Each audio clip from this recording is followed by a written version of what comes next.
অনেক দিন পর একটা ব্লগ নিয়ে চলে এসেছি।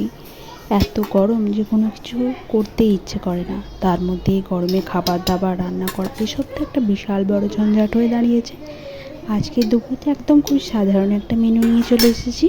হয়েছিল গরম ভাত, তার সঙ্গে ছিল খেরো আলু, তার সঙ্গে বড়ি দিয়ে একটা নিরামিষ ঘণ্ট ছিল, ঝিঙে সেদ্ধ ভাতে, সেটাকে শুকনো লঙ্কা ঝিঙে দিয়ে ভালো করে একদম মেখে নেওয়া হয়েছিল। এই ভাতটা দিয়ে এই গরমেতে ভালোভাবে ভাত খাওয়া হয়ে যাবে।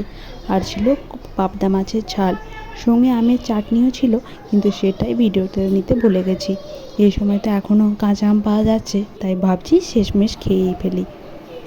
দেখুন, সন্ধে হয়ে গেছে, এই কারেন্ট চলে গেল, আর তার মধ্যে দেখুন সমস্ত ঘরটা একদম খেলনাগুলো ভেঙে টুকরো হয়ে পড়ে রয়েছে। এখন আর একটিও খেলনা নেই যেটা গড়া রয়েছে।